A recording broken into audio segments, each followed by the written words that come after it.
11h, Federica. La première.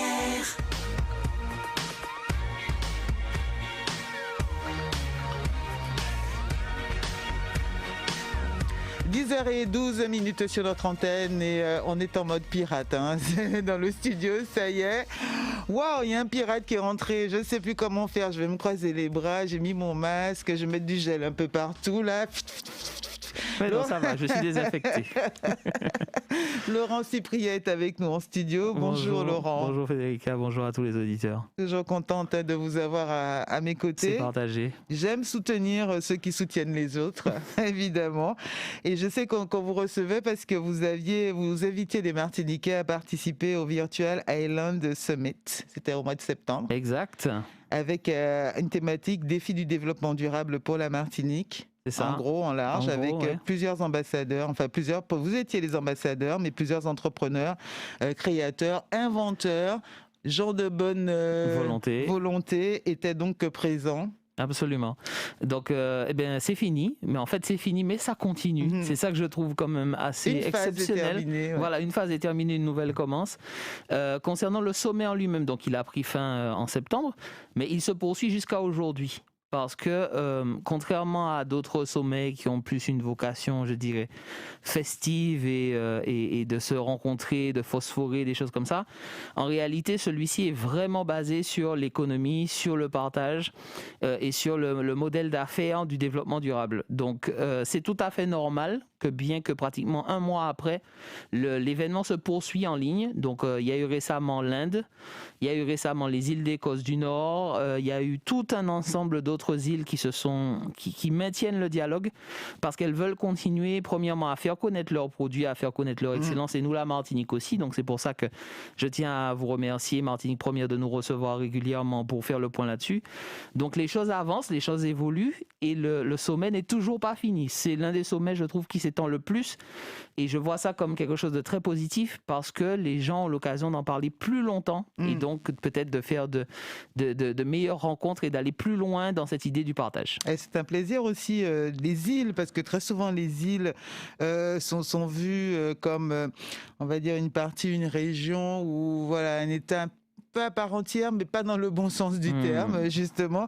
Et les îles aujourd'hui toutes les îles qui veulent montrer qu'elles ont des énergies, qu'elles ont un génie, qu'elles ont aussi un savoir-vivre ou un savoir se projeter, qui peut être bénéfique, pas qu'à elles seules en tant qu'insulaires, mais bien évidemment au monde. Alors que généralement, ça vient du continent vers les îles. C'est ça. Donc on est souvent assimilé à des marchés secondaires, donc ce qui n'est pas du tout le cas en termes de développement durable et en termes de résilience. On l'a déjà démontré à de nombreuses reprises, les experts se sont prononcés là-dessus. Au-delà de ça, il s'agit maintenant de transformer ça en opportunité d'affaires. Et donc les 4 entreprises que nous avons choisies, c'est un choix évidemment qui est toujours difficile parce qu'on dire oui à un, c'est dire non à d'autres. Voilà, on n'a pas rejeté les autres, c'est juste qu'on a focalisé sur ces 4-là de manière à les faire connaître davantage, et ça a été vraiment un beau succès parce que ce soit sur la protection face aux risques majeurs, que ce soit sur la question des économies d'énergie, et que nous recevons aujourd'hui M. Polénor sur cette épineuse question des véhicules individuels et de leur grand nombre et forcément de leur impact sur notre environnement, c'était des choix logiques pour nous. Donc ça l'est encore aujourd'hui, nous sommes ravis de les compter parmi notre équipe. Et on va les saluer, Emmanuel Marilus avec son système et sa technologie pour réduire le nombre de victimes en cas de tremblement de terre. On avait aussi avec nous Marwan Bejgan, la technologie au service du développement durable. Lui, c'était les systèmes d'électrification, système indépendant énergétique, voilà. Et grand amateur de compas. Sur site. Et on va le recevoir. Oui, voilà, je m'en souviens. Oui, moi aussi. On va le recevoir de nouveau. Jean-Nicolas François, toujours au service du développement durable. Et avec lui, c'était Green Technology, implantation des bornes de rechargement solaire sur le territoire. Tout à fait. Et donc ce matin, on a rappelé Lucien Polénor, transport et développement durable. Lui, son idée, c'est un système de partage de véhicules, c'est-à-dire acheter en copropriété pour pouvoir peut-être réduire le nombre de voitures et d'autosolistes aussi sur la route, et réduire aussi le poids. Parce qu'en fait, on oublie que les voitures, ça pèse. C'est ça. qu'on est sur une île et ça pèse. Chaque loto, c'est au moins une tonne de lait Absolument. et que c'est un poids pour le pays. C'est vrai qu'il y a une nouvelle manière de percevoir le véhicule individuel aujourd'hui, non pas comme une possession, un avoir, quelque chose... Enfin, chez nous, c'est encore ça. C'est encore ça. Donc, il faut commencer à voir autrement, quoi. Mais on a chez vu, nous, on a encore, vu c'est les choses ma quand même un voiture. tout petit peu évoluer. Ça, oui, ça Tout petit recommence. peu. Moi-même, c'est je n'ai ma pas de voiture voiture. depuis près de 5 ans. Mm. Et les gens sont dans la logique de se dire, bon, ben, quand la voiture ne roule pas, que ce soit quelqu'un d'autre qui l'utilise, à partir du moment où elle me revient en bon état, ce n'est Exactement. finalement pas si mal que ça. On dit qu'on n'en a pas l'habitude, mais quand les parents prêtent leur voiture à leurs enfants, ce qui a toujours été le cas, Bah tout le monde le sait bien, volontairement ou non, ça dépend. Vraiment, quelle pression. En attendant, la voiture, elle est prêtée. L'idée qu'elle soit en copropriété, c'est quelque chose qui, en plus, se numérise énormément. On voit beaucoup d'applications, on voit beaucoup de nouvelles manières de percevoir l'utilisation de l'automobile et de la moto et de d'autres équipements qui, à mon avis, peuvent concrètement changer les choses. 05 96 63 23 23. Nous allons avoir Lucien Polénor. On peut aussi recevoir les auditeurs autour de cette question. Le transport, la circulation, ça nous concerne tous ici. Les problèmes donc d'accès ou de disponibilité d'ailleurs des transports collectifs, on les connaît bien. Donc ça fait qu'on achète une voiture, qu'on achète pour nous, le mari, les enfants et pour tout le monde. Aujourd'hui, êtes-vous prêt à partager un véhicule? C'est ce qu'on verra avec Lucien Polénor. Et si vous êtes prêt à le faire, d'ailleurs, les auditeurs, vous nous le direz au 63 23 23. Mais si vous êtes prêt à le faire, vous serez peut-être intéressé par le projet de Lucien Polénor. 10h18, petit message avant tout ceci. 18h, 20h, le grand rendez-vous. Merci de votre fidélité. Pierre Il Lafarge. n'y a pas Sur de cette place histoire-là. commémorative, il n'y a Alors, rien. voilà, Ça depuis- n'existe pas, il n'y a si. pas des statues. Maintenant, si, voilà. 18h, 20h, C'est difficile de vous présenter, illustratrice d'un côté, auteur d'un autre. Moi, je dis qu'il y a des raccourcis historiques à ne pas faire car ils sont dangereux. le grand rendez-vous avec Pierre Lafarge sur la première. Mieux vaut le savoir avec Federica. Alors, il en parlera certainement mieux que nous parce qu'il est passionné, qu'il y a vraiment réfléchi, que c'est son bébé. Lucien Polénor, bonjour. Bonjour aux auditeurs de Martinique la première. Bonjour, merci d'être avec Bonjour, nous. monsieur Polénor. Bonjour cher, bonjour, ça va? Ça va? Je note que vous avez trouvé voies et moyens pour être à côté de Frédéric. Mais toujours. Comment ferais-je autrement? Ouais, non. Ça va, alors sérieusement. Alors, nous sommes masqués, bien évidemment, Bien de sûr. le respect des gestes barrières, gel hydroalcoolique en rentrant, distance pour les uns et les autres. Vous pouvez le vérifier d'ailleurs si vous allez sur la page, sur la plateforme YouTube. On vous salue exactement. Radio filmée Martinique la première. Lucien Polénor, vous nous avez écouté, entendu. On a déjà fait un petit bilan, un petit point Oui. sur votre participation à ce sommet, mais aussi sur votre projet. Mais je pense que voilà, vous êtes le mieux placé pour nous le faire vivre et nous le dire. Un système de partage de véhicules en copropriété ici en Martinique, avant même de parler du système. Pourquoi cette idée? Et pourquoi est-ce qu'elle peut avoir des bénéfices pour nous en Martinique?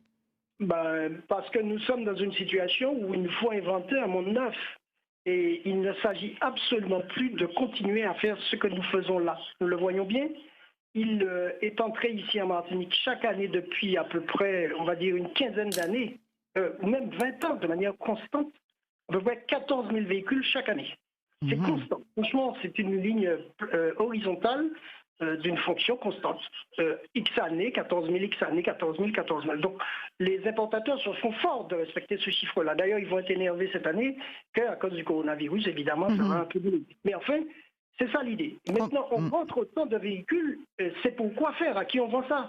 Ça a participé pendant longtemps au surendettement des Martiniquais.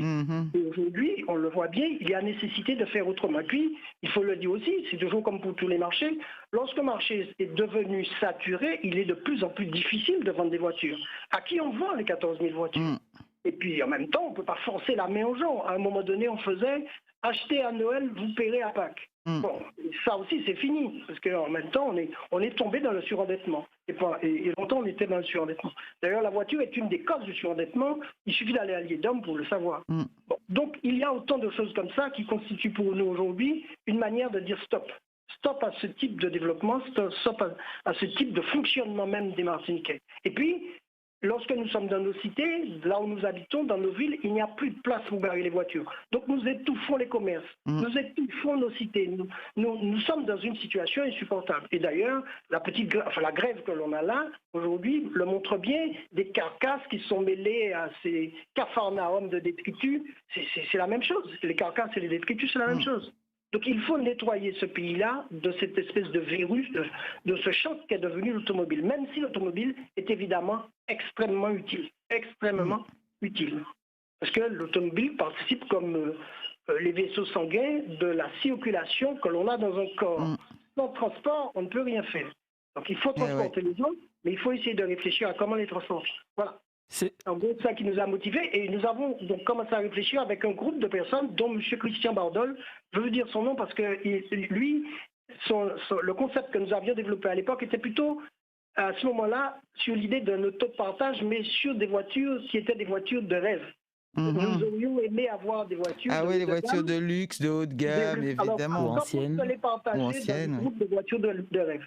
Et puis, au fur et à mesure, et compte tenu du développement, de la situation, on s'est rendu compte que pourquoi pas imaginer qu'on pourrait partager des voitures, non pas de rêve, mais des voitures de monsieur tout le monde, tout simplement. Et on peut effectivement avoir les deux catégories aussi. Tout à fait. Et puis on peut avoir évidemment les deux catégories, ça c'est pas gênant. Au contraire, je serais tenté de dire, il faut constituer une communauté de gens habitués à faire ça pour constituer justement ceux qui voudraient les voitures de rêve. Encore que les voitures de rêve, on peut toujours tiquer sur ça. Hein. Bon, mais en fait, je comprends que les gens puissent aimer les voitures, parce que Lewis Hamilton, il aime bien la voiture. Il a fait 92 Grands Prix où il a gagné. Oui, remarquable. Et puis remarquable. En plus, il est de chez nous, il est de la Caraïbe. Et ça nous conforte dans l'idée que la voiture... Voisin. Bah oui, c'est un voisin. Et que la voiture est un instrument extraordinaire. Alors, autre chose sur laquelle nous avons aussi planché, c'est l'idée que les voitures vont être nouvelles à partir de nos années, là. C'est-à-dire qu'on va avoir des voitures qui seront même sans chauffeur. Nouvelle technologie, voilà. Bah oui, vous verrez devant vous une voiture qui n'a pas de chauffeur. Donc, la notion de propriété dont parlait à l'instant Laurent, la notion de propriété aura tendance à s'estomper. On ne saura pas à qui appartient fondamentalement la voiture. Alors maintenant, nous avons déjà des modes comme ça, qui sont les voitures de location, les voitures qui sont sans chauffeur, vous pouvez aller louer ce chauffeur. Donc ça existe déjà, ce n'est pas des choses à ce point nouvelles qu'elles vont nous insupporter. Mais je veux dire, en même temps, il existe de plus en plus la notion même qui doit être attachée, de ces nouvelles voitures attachées à la propriété même de la voiture. Et c'est ça qui est important. Comment sortir de la tête, d'une manière d'us et coutume, la notion de propriété? Parce que longtemps, la voiture est apparue comme un élément, un facteur social, un élément de l'évolution sociale, de ce qu'on avait atteint, un certain stade de l'évolution qui faisait qu'on avait besoin de ces magnifiques véhicules pour dire notre statut social. Bon, alors comment sortir de ça aussi? C'est pour rentrer aujourd'hui dans de l'utilitaire simple. Voilà. Alors, dernier élément, puisque je ne veux pas être trop long, mais enfin, en même temps, il faut expliquer pourquoi tout ça, c'est évidemment la situation particulière de la Martinique, qui est un pays où le mitage, c'est-à-dire le fait que les gens habitent partout en Martinique. Vous prenez une poignée de sucre et puis vous saupoudrez une surface quelconque, vous aurez compris la notion de mitage. C'est-à-dire que les gens habitent partout. Les gens n'habitent pas forcément dans des concentrations immobilières, dans des concentrations de villes. Au contraire, ils habitent à la campagne pour beaucoup. Et les statistiques le prouvent. Aujourd'hui, la grande majorité des Martiniquais n'habitent pas dans les villes, ils habitent dans les campagnes. Et les villes sont de plus en plus délaissées. En tout cas, les centres-bourgs en termes d'habitation, ce n'est pas forcément la ville. Et les villes sont devenues, comme beaucoup de villes, en France, simplement des lieux pour le travail. Et puis, le soir, on repart dans sa banlieue, par exemple pour les grandes villes. C'est-à-dire qu'il y a quand même un va-et-vient, quoi, justement. On habite pas... Voilà, on habite... Ouais. Et comme en plus nous sommes allés habiter dans les terres que nous pouvions acheter. Et ça aussi, alors je sais bien qu'on va dire un petit mot, on va dire le seul mot esclavage, ça va énerver les gens, mais en fait pas un pire. Au début de cette colonisation, les esclaves se sont échappés, sont allés sur des terres qui étaient les terres les plus impossibles pour se faire poursuivre, soit par le chien du maître, soit par le maître lui-même. Donc les nègres marrons. Et donc les nègres marrons sont allés habiter fonds et mornes. Donc il y a aussi en Martinique beaucoup de fonds, beaucoup de mornes, beaucoup de je sais pas moi, morne, cacao, fond, grande tonce, etc., beaucoup de choses comme ça. Et c'est là que les Martiniquais habitent. Et quand ils sont allés habiter là, ils ont, au fur et à mesure de l'évolution, demandé aux maires des communes de constituer pour eux des voies d'accès jusqu'à chez eux. Ben oui. Et donc, ces voies existent. Donc aujourd'hui, pour faire ce que l'on appelle en termes techniques du transport le dernier kilomètre est bien difficile à faire quand on habite Font-Grand-Anse, par exemple. Font-Grand-Anse, c'est Toloré. Et c'est pas vraiment le fond, d'ailleurs, c'est plutôt un morne, mais ça s'appelle Font-Grand-Anse. Font-Grand-Anse, c'est Toloré. Quand on habite Font-Grand-Anse, pour arriver à Font-Grand-Anse, il est évident que si on vous dépose à l'entrée de Chalvet, de la Crabière, à l'entrée de la Crabière, après le supermarché nordiste qu'il y avait au Lorrain, eh bien, pour arriver chez vous, vous avez encore 1 km 2 km à faire à pied. Alors, sous le soleil chaud, avec le petit sachet qui fait en gros 12-13 kilos parce que vous êtes allé faire des courses, c'est difficile. Et c'est d'autant plus difficile que notre population vieillit. Alors, autant d'éléments qui sont dans la réflexion. Donc, on est certain qu'avec et la démographie et l'urbanisation et la façon dont nous habitons l'île, on aura toujours besoin de transport, on aura toujours besoin de ce soutien, de cette assistance qu'est la voiture, le transport. Absolument. Et on aura besoin de transports adaptés. Il s'agit et donc, il va falloir les adapter, surtout, puisqu'on Absolument. il va falloir l'adapter. À notre mode de circuler, à notre mode d'habiter, mais il faut aussi qu'il soit adapté en termes de taille. Parce qu'il est évident que moi, j'ai fait longtemps du transport. Je faisais du transport à Rivière-Pilote. Il est difficile de faire passer un bus de 12 mètres, de 24 mètres, alors 24 mètres c'est les plus grands, de 24 mètres avec 57 places d'enfants, comme vous allez par exemple les chercher à Ravine-Bray ou à Rivière-Pilote. Et on le voit, même dans les quartiers alentours entre Lamentin et Fort-de-France, puisqu'il y a de plus en plus de bus, les grands bus maintenant qui circulent. Et quand il y a une voiture en face, il faut qu'on s'arrête, il faut qu'on, comme on dit, on mange le fossé, il faut qu'on les laisse passer parce qu'ils ne passent pas. Ouais. Alors, c'est vrai qu'au niveau international, alors la façon dont la solution de M. Pollénor a été reçue, c'est évidemment avec beaucoup d'intérêt, avec quand même un petit bémol, c'est que effectivement cette méthode est encore au stade conceptuel et devra faire ses preuves. Pourquoi ? Parce que en Martinique récemment, par exemple au Marin, il y a eu une tentative qui était à peu près similaire d'une entreprise qui proposait des services. Je dis similaire, rien à voir avec ce que M. Pollénor a fait parce qu'il pousse le concept plus loin et qui malheureusement n'a pas pu se pérenniser parce que la question de la disponibilité de la voiture au moment où on en a besoin, peut-être dans une logique un peu Kanban où en fait les choses sont faites juste à temps, la voiture est juste là au moment où on en a justement besoin. Ah mais nous on vit comme ça maintenant. C'est véritablement c'est un challenge en fait pour une entreprise de réaliser ce genre de choses. Là aussi où il y a eu une grosse attente, donc il y a vraiment une belle écoute de la proposition de M. Pollénor au niveau international, c'est également la question de... c'est la question de répondre à ce besoin quand on en a besoin et surtout de le numériser au maximum. Alors, il ne nous a pas encore vraiment présenté son système. Pour l'instant, on lui a demandé de nous dire pourquoi ce système pourrait être avantageux pour la Martinique et pourquoi est-ce qu'il y a pensé. C'est ce qu'il a fait. Donc, on va d'abord le laisser nous présenter le système et on va le faire dans quelques instants, Lucien Pollénor. Robert est avec nous au 63 23 23. Bonjour Robert. Bonjour Fédé, bonjour Rika. Bonjour tout le monde à l'antenne. Voilà, moi je trouve très bien cette idée de partage de véhicules.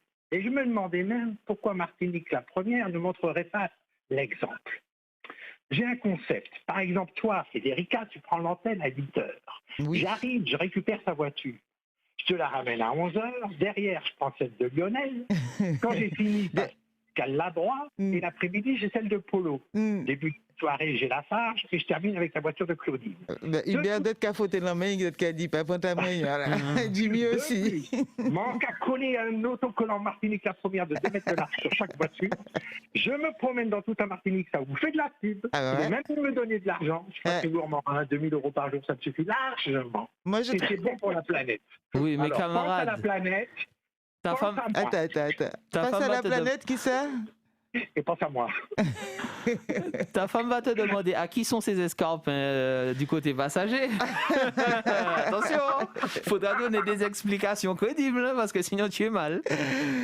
Elle est pas mal celle-là, Robert. Mais c'est une très très bonne idée. Moi en tout cas, il n'y a pas de souci. Moi je suis de 8h à 11h là. La voiture elle est parquée, elle est garée, Kadomi. Tu peux venir la prendre à 8h, me la ramener à 11h. Par contre, pour le sticker, l'autocollant, la pub, on ira voir ensemble la direction parce qu'il faut que je mange moi aussi. Dans ces cas-là, il faut que ça me rapporte également. Mais c'est une très très bonne idée. Je suis partante. Bonne journée. 10h31. Restez avec nous, vous aussi, hein, si vous avez envie de réagir sur sur ce système qui est en train de sur lequel réfléchit un Martiniquais et d'autres d'ailleurs, un système de partage de véhicules, la copropriété, une voiture en copropriété pour nous permettre peut-être de réduire le nombre d'importations, de réduire le nombre de VHU et surtout de faire que les voitures, justement, elles soient mieux utilisées, mieux exploitées. Si on prend l'exemple de Robert, effectivement, on arrive à 8h, des fois on repart à 17h, pendant 5h, 4h ou 8h, la voiture elle est là, garée et elle pourrait servir à d'autres personnes, voire même vous rapporter de l'argent, on va dire, hein, ce qui permettrait peut-être de financer l'entretien. Bon, en tout cas, Lucien Pollénor va nous parler de son système. 05 87 63 23 23. J'ai envie de vous laisser réagir sur tout ce qu'il a dit. 14 000 véhicules importés par an en Martinique. La voiture souvent cause de surendettement pour les familles.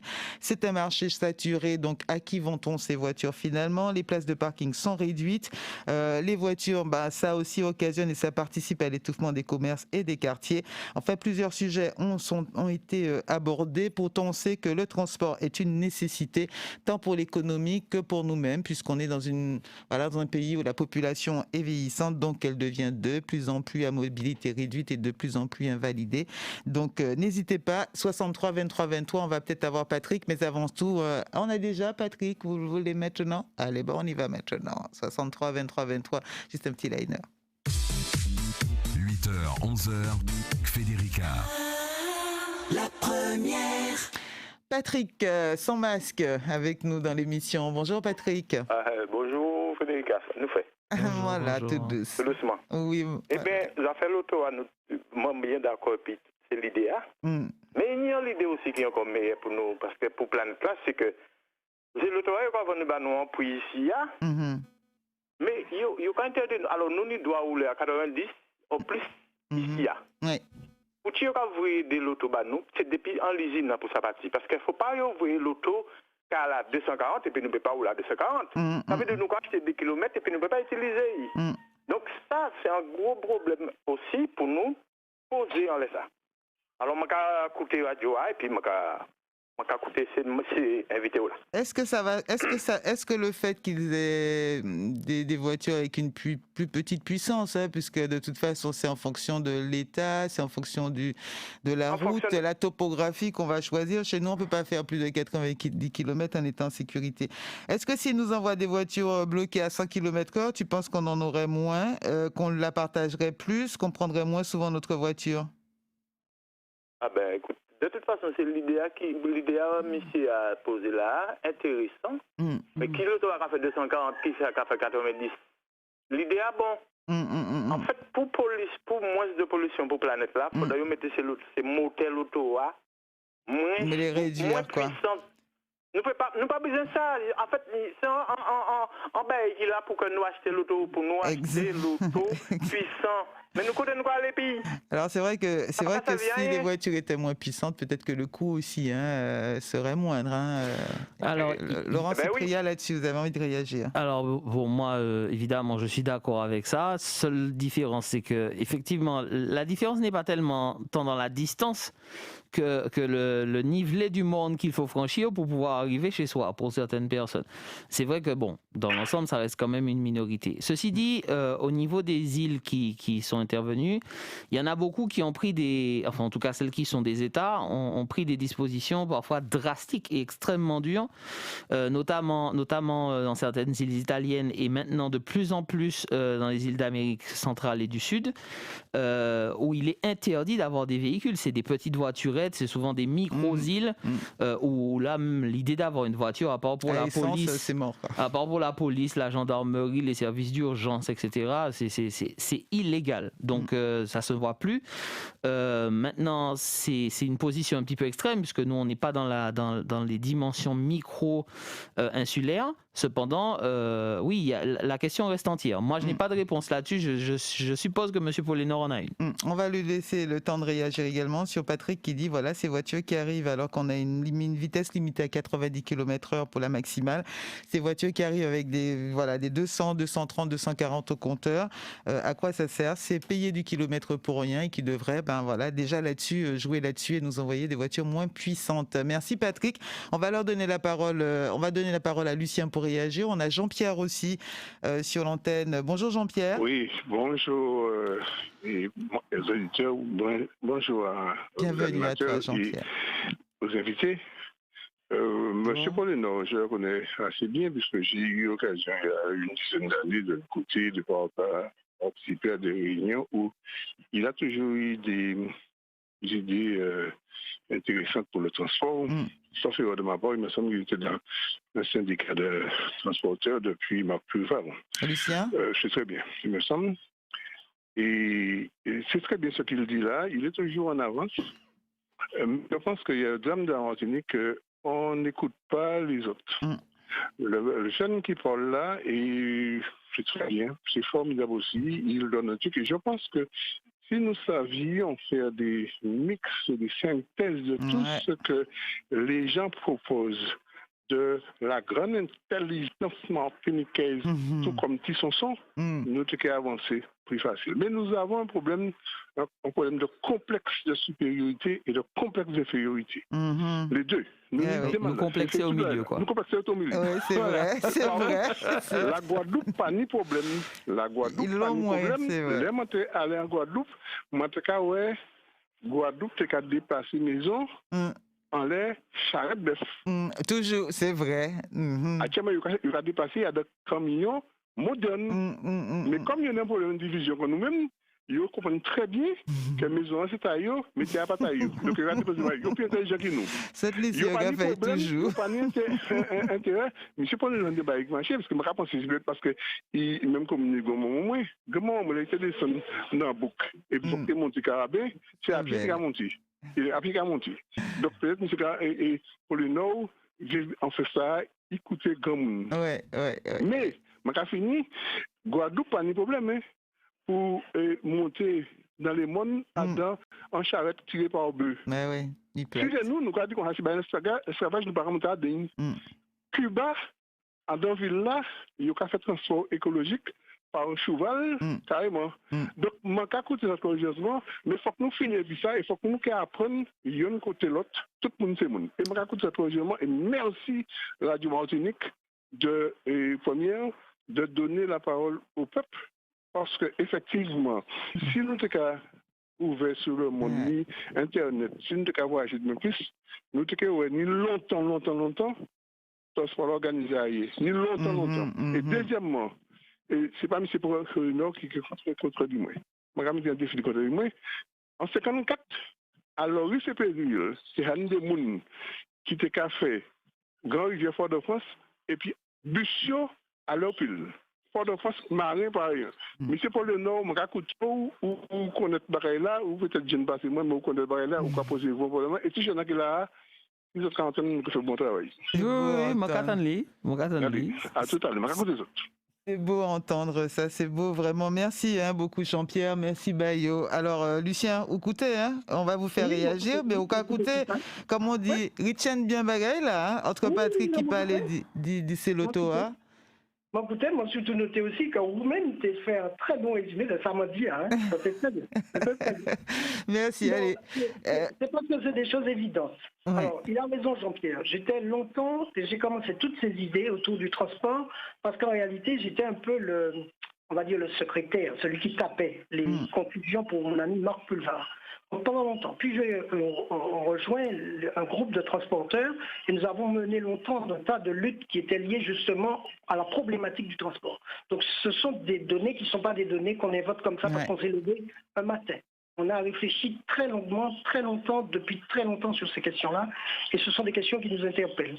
Je veux répondre à l'auditeur qui a parlé des voitures puissantes. Si vous êtes dans une communauté et que la communauté a globalement choisi d'acheter des voitures qui seraient des voitures moyennes, des voitures utiles, il y aura très peu de chances qu'il y ait des voitures puissantes. Ça, c'est une chose. Mais deuxièmement, c'est ce que vous disiez tout à l'heure, Frédérica et Laurent, c'est qu'on peut parfaitement, dans une communauté aussi, avoir des gens qui ont peut-être envie d'avoir des voitures de luxe et des voitures un peu puissantes. Donc on en aura quelques-unes.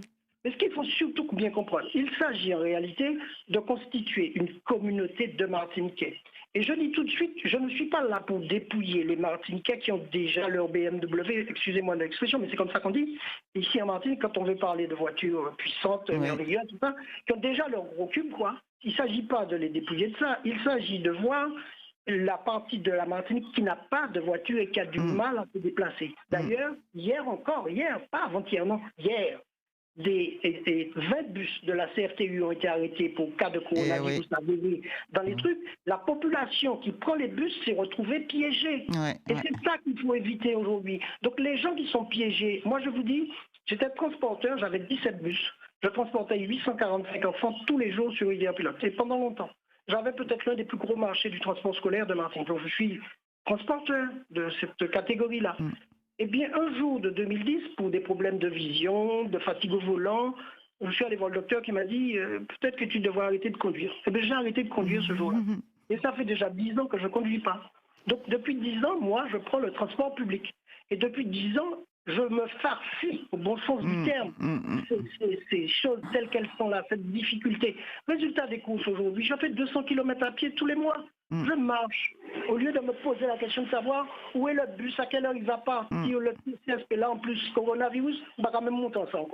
Alors c'est vrai que beaucoup de personnes... Donc, voilà, et c'est ça le problème, c'est qu'il y a une frange de la population martiniquaise que nous estimons aujourd'hui autour de 40 ou 50 000 personnes qui ont des difficultés à se déplacer. C'est vers cela que nous nous tournons d'abord. Ensuite, ceux qui ont déjà leur voiture, ceux qui peuvent être intéressés par le système, par solidarité, par, comment je pourrais dire, par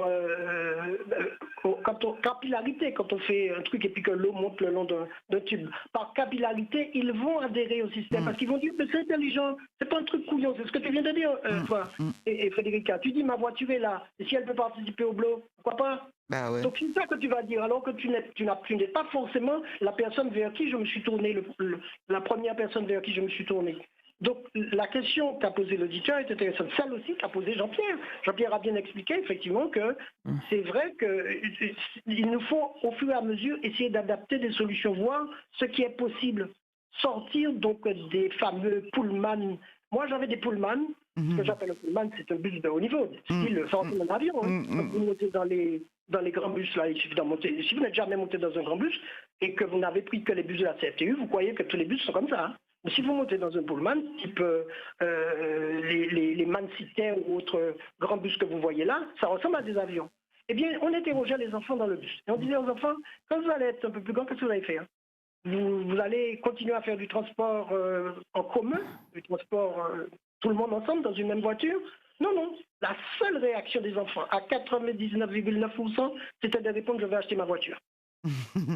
Donc voilà. Et c'est ça qui est le problème. C'est-à-dire qu'ils sont déjà assis dans un pullman, ils croient qu'ils vont pouvoir avoir une voiture plus confortable que ça, plus cool que ça, avec un chauffeur. Non, ils croient. Et c'est une forme de rêve. Donc, c'est cette part du rêve qu'il faut un peu briser. Je sais bien qu'on ne va pas tout briser, mais en même temps, je le répète, je m'adresse à 40 000 Martiniquais, 50 000 Martiniquais qui n'ont pas les moyens d'avoir une voiture, qui n'auront jamais les moyens d'avoir une voiture et qui ont besoin, comme tout le monde, de se déplacer. Voilà. Non, quand à mon avis, les jeunes que vous avez interrogés, comme moi-même à l'époque, peut-être sans doute, vous ont dit qu'ils vont acheter leur voiture. Par cela, ils vous disaient qu'ils allaient surtout acheter leur liberté. Leur indépendance, leur indépendance et leur liberté. Je doute très sincèrement que vous puissiez briser ce rêve-là. Ça, c'est une première chose. Oui, des ailes d'abord. Le reste, on verra après. Attendez. Oui, on vous redonne pas. Vous voulez juste rectifier. Vous n'avez pas dit? Je n'ai pas dit qu'un système de covoiturage et de copropriété ne peut pas vous permettre d'avoir la liberté. Hein. Je ne sais pas ce que tu veux dire, au contraire. Au contraire. Elle peut la donner à plus de monde, en tout cas, cette liberté. À plus de monde, c'est tout. Ça ne veut pas dire. En plus, petite chose qu'ils font, il y a des gens qui viennent toute la nuit, pendant que peut-être que vous dormez, mais il y a des gens qui ont besoin de se déplacer la nuit. Eh bien, eux, ils n'ont pas la liberté, parce qu'il n'y a rien qui se déplace la nuit. Et c'est là la solidarité, oui. Dans laquelle ils avaient pas... Alors, je n'ai pas encore parlé des moyens. Ah non, attendez, Lucien, on va le faire en plusieurs fois. Doucement. Non, c'est pas... eh bien, il se déplacerait. La liberté, c'est aussi ça. C'est pas une émission qu'il nous faut, il en faut plusieurs. Donc on va essayer on va pas essayer de tout dire en une seule. Mais je vais même dire une chose. Non, dites plus rien. 10h46 minutes. Il nous faut une petite pause là. Il nous faut une pause réellement. Hein. C'est pas pour vous taquiner. Restez avec nous. 10h46 minutes. On diffuse un petit message. Merci. Jusqu'au 31 octobre, Tropicatrium Scène Nationale vous invite au Ciné-Martinique Festival. Plus de 100 films, fictions, documentaires, courts-métrages, des avant-premières, des invités, des compétitions. Pour ses 15 ans, le Ciné-Martinique Festival vous offre une semaine de fête du cinéma caribéen et international en Martinique. Jusqu'au 31 octobre, Ciné-Martinique Festival à Tropicatrium et à Madiana. Plus d'infos sur tropic-atrium.fr. Merci d'être chaque jour plus nombreux à nous suivre sur la chaîne YouTube de La Première. Grâce à vous, la radio n'a plus de frontières. Notre force, c'est vous. C'est vous autres, nous qu'à travail.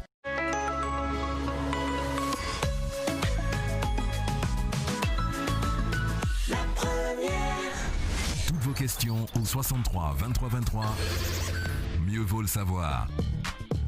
À 10h47 minutes, on est mardi et vous l'avez compris, le mardi de 10h à 11h, on s'intéresse à ce qui se passe sur notre grand caillou et non le petit caillou, la Martinique. On s'intéresse à l'environnement, à l'écologie, à tout ce qui peut évidemment nous aider à la préserver ou à la protéger. Nous sommes avec Lucien Polénor, il a un système de partage de véhicules, la voiture en copropriété en Martinique. J'imagine qu'au fil des interventions, vous commencez à avoir une petite idée de ce projet et même peut-être à comprendre le sens de la démarche et de la passion de Lucien Polénor. Donc avant, juste de vous redonner la parole, Lucien, parce qu'il nous reste peu de temps et qu'on va essayer de faire une conclusion pour tout. Pierre aussi patiente depuis tout à l'heure. J'ai très envie aussi que vous entendiez les Martiniquais et leur réaction face à cette question. Pierre, bonjour. Bonjour tout le monde. Bonjour, bienvenue. Oui, bon, j'essaie d'intervenir à propos du transport, d'après ce que j'ai pu entendre, parce que j'ai pris en route. Alors, assez rapidement, puisqu'il faut que d'autres causes. J'ai une idée depuis longtemps concernant l'histoire des voitures.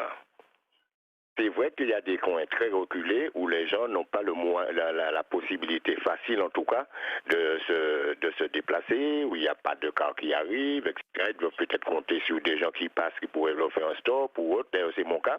J'habite un coin du Robert, et je sais que sur cette route-là, en dehors des cars pour les écoliers, pour ceux qui sont à l'école, il n'y a pas pour les gens qui voudraient bouger dans la journée, etc. Donc, quand je descends, je m'arrête automatiquement. D'ailleurs, j'ai même les gens, il suffit qu'ils fassent un petit signe et automatiquement, j'ai même pas le temps de réfléchir, je vois ma voiture qui s'arrête pour que la personne monte. Donc, c'est une habitude, en quelque sorte. J'ai eu à faire du convoiturage aussi quand j'étais au travail, parce que je suis à la retraite maintenant. J'avais mon bureau, une collègue qui habitait la même commune et qui travaillait dans mon service. Eh bien, une semaine, on prenait sa voiture. Une semaine, on prenait la mienne. Très bien, oui. Donc, on nous faisait comme ça parce que je trouvais que c'était tout à fait normal. Mais quand M. parle, effectivement, il a très bien parlé au début. Il a bien dit qu'il y a des coins très reculés compte tenu de notre histoire. Les gens étaient semaines n'importe où, enfin, où ils pouvaient. Et il a bien fallu faire des routes pour les désenclaver par la suite, etc. Alors, votre idée? Oui. D'où le fait qu'il aurait difficile de se déplacer. J'ai subi ça étant enfant. Quand ma mère devait descendre à Fort-de-France, quand la voiture arrivait, le grand car en bois arrivait, mon père était obligé d'aller la rencontrer pour apporter les paniers, tout ça sur sa tête. Nous, les enfants aussi, nous, chaque capoté, ça nous était porté parce qu'il y a une route à faire et là, c'était pas voiturable du tout. Qui est le cas maintenant. Mais en ce qui concerne la sécurité et par rapport aux voitures, c'est difficile, ce sera difficile. Je comprends bien, monsieur. Ça peut être difficile dans l'esprit du Martiniquais parce qu'il a pris ces habitudes-là. Et il achète des choses avec les autres.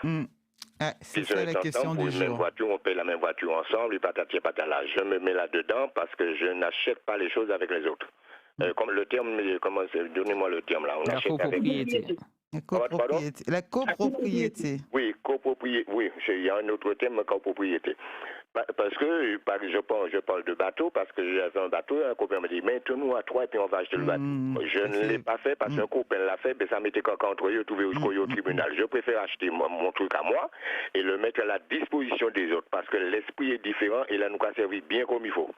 Alors, en achetant, je t'ai regardé ses postes, c'est à moi, c'est à moi, le jour où on s'attend passer, le jour où on a besoin, etc. Alors qu'on a besoin, ça peut créer des petits problèmes. Mais l'idée est bonne en soi. L'idée est bonne en soi, il suffit simplement de changer le système de pensée. Et c'est pour ça que justement Lucien a pensé à un système. C'est pas simplement se dire comme entre des amis, on achète une voiture à plusieurs et puis quand on a besoin, tu t'en sers et quand c'est moi machin. Lucien, vous avez justement pensé à ça. Il suffirait simplement. Attendez, oui, Pierre. Alors justement, je disais que justement le point que vous venez de cibler, de pointer, justement Lucien a pensé à un système. Et c'est pas simplement dire aux gens d'acheter, c'est un système. Oui, c'est ça. D'accord, c'est pour ça que je dis qu'il faut que les gens, pour arriver à ce système-là, arrivent à changer leur propre système de pensée, leur mentalité. De pensée par rapport à l'objectif visé. Alors, inconsciemment, on le fait, sans le savoir, justement, et pour ça, je vais vous reprendre la parole, Pierre, parce qu'il reste peu de minutes, et juste, comme vous avez pointé du doigt quelque chose qui est très important, je voudrais que Lucien nous éclaire là-dessus. Et inconsciemment, nous le faisons, puisque inconsciemment, nous louons des voitures quand on en a besoin, et nous pas propriétaires, et nous qu'à aller louer en loto. Donc, Lucien, on a 5 minutes, vraiment pas plus, c'est le maximum pour se dire tout et au revoir. Je vous laisse quand même répondre à Pierre sur cette idée que nous, les Martiniquais, nous avons du mal à investir ensemble parce qu'on aime acheter que la chose soit à nous. Et acheter une voiture ou partager, être dans un système de partage de véhicules de copropriété, ça sous-entendrait qu'il patamerait. Alors, je vous laisse réagir quand même là-dessus. Tout à fait. Eh bien, écoutez, de toutes les manières, il a à la fois raison, puisque je l'ai dit tout à l'heure, c'est le problème des us et coutumes. Nous avons l'habitude de... Bon, maintenant, c'est toujours la même chose. Il faut à la fois monter des systèmes avec de la patience. Aucun système au monde ne fonctionne sans patience. Si on avait dit un jour à M. Bill Gates qu'il serait devenu cet homme riche, il ne le croirait pas. Si on avait dit à M. Microsoft, pareil, qu'il serait devenu l'homme qui a tous les ordinateurs sur qui, il ne l'aurait pas cru. Donc, il nous faut partir d'un point et aller vers un autre. Et par conséquent, en plus, profiter précisément de questionnements aujourd'hui du monde entier, pas seulement de nous, de ce qu'il nous faut changer. Si on ne change pas, on va dans le mur. Donc aujourd'hui, il faut changer, tout simplement. Et comme tu disais à l'instant, Frédéric, les gens ont l'habitude de louer des voitures. Ils ne se rendent pas compte. La carte grise n'est pas leur nom, tout bêtement. La carte grise appartient à une société. Nous proposons simplement que des gens se mettent en copropriété. Donc pour ce faire, il faut qu'ils constituent une copropriété. Donc il y a un contrat, il y a un contrat et un engagement, alors qu'entre amis, souvent, ce n'est pas le cas. Alors que quand on prête la voiture entre amis, etc., il n'y a pas un grand contrat, sauf de l'amitié. Ce n'est pas ça qu'on propose aux gens. On propose aux gens d'essayer de se regrouper, en plus par petits clusters. Ce qu'on appelle un cluster, c'est des petits foyers, par petits groupes de personnes, de 9 personnes qui achètent 5 véhicules. Et avec ça, ils s'échangent les véhicules, ils font en sorte de tourner les véhicules. Je n'ai pas dit on achète un véhicule pour 10 personnes. Et en plus, il y a dans le contrat, si j'ose dire, une obligation. Mais l'obligation, elle est un peu curieuse. C'est celle qu'il vient de décrire l'auditeur. C'est le fait que la voiture elle doit servir aussi à faire on va dire du stop, que les gens comprennent bien. Ce qu'on appelait barmoun en suie, barmoun en passage. Donc, c'est important que la copropriété ait aussi ça dans son objectif. Alors, à tout coup, si vous êtes dérangé par le fait que vous ne pouvez pas monter la personne, vous n'êtes pas obligé d'un, mais vous êtes quand même tenu par une forme, si j'ose dire, d'objectif de votre association, de donner un passage aux gens. Et les gens à qui vous donnez passage, alors c'est là que nous complexifions un tout petit peu le problème, appartiennent à la communauté comme vous. Non, mais moi, pour simplifier, M. Pollénor, moi, ce que j'aime bien dans votre concept, c'est que premièrement, ce n'est pas naïvement universel. L'idée que tout le monde, à tout prix, soit contraint dans cette dimension. Et surtout, ce que j'ai beaucoup aimé, c'est que les intervenants de la journée me semblent tous être des hommes d'un certain âge. Donc peut-être, je dirais, matures, qui ont une expérience, qui ont un passé, qui sont à la retraite, qui voient les choses autrement. On aurait pu penser que ce seraient les personnes âgées qui seraient les moins enclines à ce genre de... Convaincus de ce genre de projet, à cause d'expériences malheureuses dans le passé. Et pourtant, on voit que c'est elles qui ont réagi ce matin. Donc c'est vraiment la belle surprise de la journée pour simplifier des choses qui sont déjà complexes en soi. Et en même temps, ça on comprend parce qu'avec les années, parce que tout à l'heure, Laurent, tu as pris un exemple du jeune qui aura envie de sa voiture parce que c'est ses ailes, etc. Et passé un certain âge, on s'en rend compte aussi avec un peu de sagesse que c'est de la futilité finalement. C'est pas l'auto moins. Et passé un certain âge, on a compris que la voiture, elle est bien surtout pour l'usage et que finalement le résultat c'est un poids parce qu'il faut le parking, il faut payer pour le stationnement, il faut trouver la place, il faut l'entretien et puis après on te dit mais elle ne roule pas assez, c'est pour ça qu'il faut faire. Donc avec les années quand même, vers la cinquantaine, on n'a pas le même rapport. On a surtout besoin du service. La voiture c'est un poids finalement. Et puis le chalet est fermé. Le chalet est fermé. Vous allez où? Allez, en tout cas on a fait un pas, quand même sur ce sujet. C'était un vrai plaisir de vous avoir. On se retrouvera pas mardi prochain, mais on va revenir, on va continuer. Parce qu'on n'a pas encore tout dit sur le sujet. On n'a pas... En plus, le rendez-vous que nous nous sommes fixés nous-mêmes, c'est d'ici 4 ou 5 années, avoir les 2000 premiers véhicules qui appartiennent à la communauté et avoir constitué à ce moment-là un premier groupe, on va dire, de 10 ou 12 000 Martiniquais qui fonctionnent dans la communauté. C'est ça qu'on s'est fixé. Donc ce n'est pas une chose qu'on fait et que le mois prochain, si ça ne marche pas, on va se désespérer. Il n'y a aucune raison de se désespérer. Nous sommes dans l'obligation d'inventer une chose neuve. Quel passionné. Et je dis une chose qui peut être utile. Parmi les gens là qui sont, par exemple, importateurs de voitures, des gens qui ont les moyens d'eux, peut-être que le moment serait venu aussi d'essayer de nous aider à faire ces choses-là. Je referme ma parenthèse pour rester à la fois civilé et en même temps un tout petit peu dans la discrétion. Mais je pense qu'il y a quelque chose à faire. On ne peut pas continuer à faire ce qu'on fait là. Il est génial. Allez, je vous remercie, Lucien Pollenard. Autant d'énergie au service du pays. Il reste 10h57 minutes. Qu'est-ce qu'on fait, Cédric? On écoute quelqu'un, on met de la musique, on arrête là. Maëva, parce que c'est vrai qu'il y a beaucoup d'appels. Maëva est en train de gérer chacun. Peut-être un dernier petit coucou à Christiane.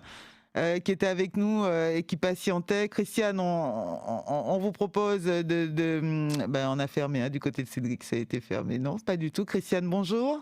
Bonjour Frédéric. Bonjour Christiane. Ceux qui sont sur le plateau et hors du plateau. Alors, moi je dis, j'encourage tous les concepts qui pourraient quand même mettre fin à toute cette pollution que nous connaissons depuis des années et des années. Donc moi j'encourage. Moi je vois qu'il y a quand même des politiques et il disait tout à l'heure que ça prend du temps. Il y a des politiques quand même qui essaient de mettre en place un système pour éviter que tout le monde ne se retrouve au même endroit dans plein de voitures. Il faut garer les voitures, il faut acheter de l'essence pour entretenir les voitures. Ça coûte très cher à chaque citoyen. Et effectivement, je vois que ce sont les personnes de certain âge qui ont compris que la voiture, en fait, c'est un mangeur d'argent. Et si nous pouvons être ensemble, et parce que le TCSP, moi je le prends, j'ai une voiture pourtant, je le prends parce que je me dis que je vais me battre pour cette question d'écologie, parce que en fait, pourquoi on le met, c'est pour éviter tout cet embouteillage et toute cette pollution atmosphérique. Alors pourquoi certaines personnes ne prennent pas ces moyens de transport? Parce qu'ils n'ont pas encore changé leur mentalité.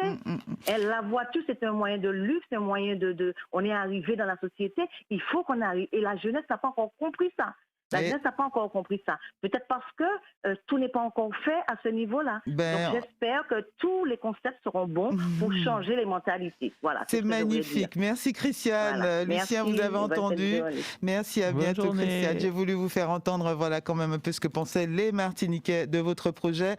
Lucien, on se retrouve dans 2 semaines à peu près. Je vous souhaite une très belle journée. On n'entend pas Lucien, je ne comprends pas. Merci encore. Et à bientôt. Merci Bonne Laurent. journée, à bientôt. Merci, c'est pour toi Maëva maintenant. Merci Laurent, on se retrouve pas mardi prochain parce qu'on a une autre thématique, mais dans 2 semaines, on a d'autres projets aussi à faire découvrir aux Martiniquais, toujours pour le pays, quoi. Avec grand plaisir. Merci à vous.